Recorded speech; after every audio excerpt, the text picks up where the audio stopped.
Alright guys, so emotional oils, using oils for emotional difficulties. I'm going to read some pieces from Dr. Shelton's book, Emotional Work with Oils. I will not read it all. But emotional work with animals is an area that has been neglected for far too long. In an age of rescue dogs, puppy mills, hoarders, and overrun rescues, the emotional health of our animal population is tragic. My patients have taught me so many things once I started to use essential oils. It wasn't that I didn't recognize how important their emotional health was, but just I never saw how powerful it could be to correct it until I started using essential oils. Essential oils are the most holistic modality that I know of.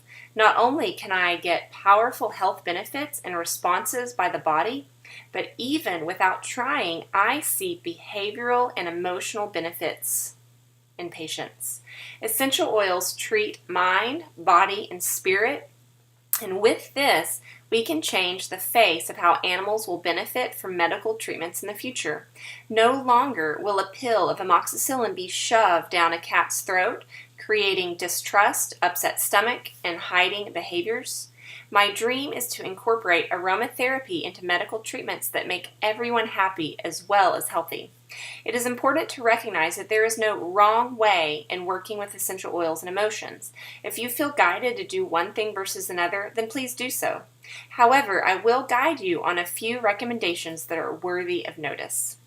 First, it is always recommended to separate an animal from others when working on emotional clearing. This would mean separating a dog from other dogs or cats in the household, or separating a horse away from herd mates. Imagine yourself going through an emotional release. We usually are not very comfortable doing this in front of others. In the animal kingdom, the oddball is often shunned, rejected, or even attacked for bringing attention to the pack, herd, or flock. We would not want to create this experience for any animal we are working with. Again, there are no right or wrong methods. However, these are the ones that we have found most useful.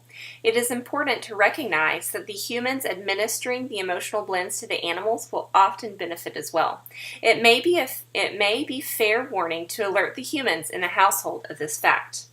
The first way to use them is nightly diffusion. This is a super easy way. While this can be done with air or water diffusion, I find that water diffusion is much more accepted by the entire household.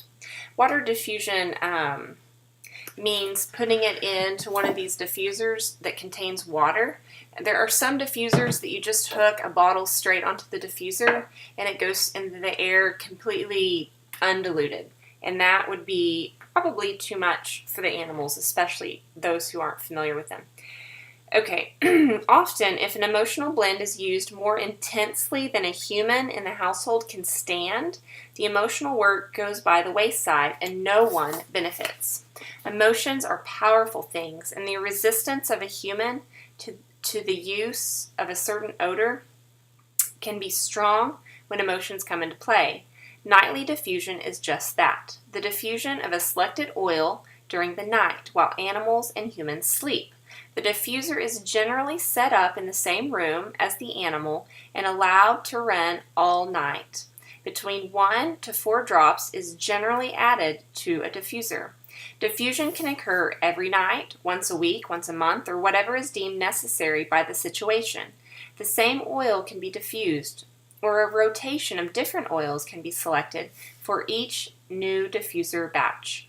Many times the diffuser would be left running all night long, but shorter time frames can also be used. Petting application. We talked about petting, petting. This technique can be performed with any frequency you desire. Nightly, hourly, daily, monthly, the choice is purely individual. Several drops of an essential oil blend are placed into your hand. Depending on your species of animal, this oil may be diluted or used undiluted, otherwise called neat, N-E-A-T.